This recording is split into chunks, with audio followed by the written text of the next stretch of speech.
وہ یہ بتانے کی ضرورت نہیں آپ کو.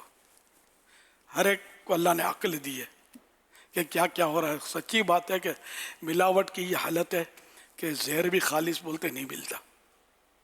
مجھے ایک ڈاکٹر نے بتایا تھا وہ کہ ہمارے پاس کیس آیا خودکشی کی کوشش کا. تو اس نے اتنی ساری نیند کی گولیاں کھا لی تھی. اس کی قسمت اچھی تھی کہ گولیاں خالص نہیں تھی, تو اس لیے مرا نہیں وہ بندہ, ورنہ مر جاتا تو بچ گیا. مطلب تو یہ یہیں کا کراچی کا کیس ہے. تو یہ حالت ہے کہ زہر بھی خالص نہیں ملتا, تو اب آئس کریم خالص ہمیں کون کھلائے گا. صلو علی الحبیب صلی اللہ علی محمد. سوشل میڈیا کے ذریعے سوال موصول ہوا ہے. علی شہزاد ہیں, یہ سوال کر رہے ہیں کہ اللہ کے اولیاء تو خود مقربین بارگاہ الہی ہوتے ہیں, ہم انہیں اصال ثواب کیوں کرتے ہیں؟ کیا انہیں ہمارے اصال ثواب کی کوئی حاجت ہوتی ہے؟ ہم درود شریف کیوں پڑھتے ہیں؟ کیا سرکار صلی اللہ علیہ وسلم کو ہماری دعاؤں کی ضرورت ہوتی ہے؟ درود تو ہے ہی دعا, اگر یوں ہے تو دعا ہی ہے. اللہم صلی علی سیدنا و مولانا محمد. اے اللہ پاک ہمارے آقا و مولا محمد پر درود بھیج صلی اللہ علیہ وسلم. یہاں مراد رحمت بھیج صلی اللہ علیہ وسلم, تو یہ دعا ہے. تو اب یہ کہ سرکار تو خود رحمت للعالمین ہے, رحمت بھیج کا کیا مطلب؟ تو ہم حکم قرآنی پر عمل کرتے ہیں. ان اللہ و ملائکتہ یصلون علی النبی یا ایھا الذین آمنوا صلوا علیہ وسلموا تسلیما. بے شک اللہ اور اس کے فرشتے نبی پر درود بھیجتے ہیں. اے ایمان والو تم بھی نبی پر درود اور خوب سلام بھیجو. تو یہ تو اللہ کا حکم ہے, تو ہم اس پر عمل کر رہے ہیں, درود شریف پڑھتے ہیں. دعا جب سرکار صلی اللہ علیہ وسلم کو دعا دے سکتے ہیں تو پھر اور کون ہے یہ کو دعا ہم نہیں دے سکتے؟ تو اس کا مطلب جس کو ہم نے دعا دی تو یہ ہرگز نہیں ہے کہ وہ ہماری دعا کا منتظر ہے, ہماری دعا کا محتاج ہے. ہم مطلب ہے کہ دعا دے کر اپنا کام بنا رہے ہیں. جیسے کہ فقیر آتا ہے دروازے پر بھیک مانگنے کے لیے, بعض اللہ آپ کی آل اولاد کا بھلا کرے, اللہ آپ کے روزی روزگار میں برکت دے, تو ذرا مطلب دعائیں دے کر پھر کچھ اپنا کام نکال لیتا ہے. تو ہم در مصطفیٰ کے بھکاری ہیں, سرکار کو دعائیں دیتے ہیں, سرکار کی آل کو دعائیں دیتے ہیں, آل پر بھی درود بھیجتے ہیں, اصحاب پر بھی درود بھیجتے ہیں کہ یہاں سے بھی کچھ عطا ہو جائے. یہاں سے تو وہ عطا ہو رہا ہے کہ بس اس کا کوئی حساب و کتاب اور شمار بھی نہیں ہے. ٹھیک ہے نا. تو بہرحال یہ کہ اولیاء کرام کو دعا رحمت اللہ علیہ بولتے ہیں نا, رحمت اللہ علیہ یہ دعا تو ہے. غوث پاک رحمت اللہ علیہ, اللہ کی ان پر رحمت ہو, اس کے معنی یہ ہے اللہ کی ان پر رحمت ہو. تو یہ دعا ہے تو رحمت اللہ علیہ مائنس کر دیں گے. رضی اللہ عنہ صحابہ کے ساتھ خاص کر ہم بولتے ہیں, اولیاء کرام کے ساتھ بھی بول سکتے ہیں. تو یہ بھی دعا ہے, اللہ ان سے راضی ہو. واللہ تعالی اعلم ورسولہ اعلم عز وجل وصلی اللہ تعالی علیہ وآلہ وسلم. صلو علی الحبیب صلی اللہ علی محمد. پیارے آقا صلی اللہ تعالی علیہ وسلم جب بلندی کی طرف چڑھتے تو اللہ اکبر پڑھتے, جب ڈھلان کی طرف چلتے تو سبحان اللہ پڑھتے. سبحان اللہ سبحان اللہ سبحان اللہ. بلندی کی طرف چلتے ہوئے اللہ اکبر کہنا اور ڈھلان کی طرف سبحان اللہ کہنا, یہ پیارے آقا صلی اللہ علیہ وسلم کی سنت مبارکہ ہے. سبحان اللہ سبحان اللہ سبحان اللہ سبحان اللہ. یوسف بھائی آپ کو یوں چلتا ہوا دیکھ کر میرے ذہن میں ایک سوال پیدا ہوا ہے. 1 منٹ ٹھہرے, یہ ہم پیارے امیر اہل سنت سے معلوم کرتے ہیں. ہم نے روایتوں میں سنا ہے اللہ کے آخری نبی صلی اللہ تعالی علیہ وسلم چلتے تو کسی قدر آگے جھک کر چلتے, گویا کہ آپ بلندی سے اتر رہے ہیں. کیا میرے جیسے وہ بزرگ حضرات جو بڑھاپے کی وجہ سے جھک کر چلتے ہیں, اگر وہ سنت کی نیت کر لیں, کیا اس کو سنت پر عمل کرنا کہہ سکتے ہیں اور اس سنت پر عمل کرنے کا ثواب بھی ملے گا؟ رہنمائی فرما دیجئے, جزاک اللہ خیرہ. ویاکم. حضرت سیدنا عبداللہ ابن عمر رضی اللہ عنہما فرماتے ہیں حضور نبی اکرم صلی اللہ علیہ وسلم اور آپ کے لشکر کے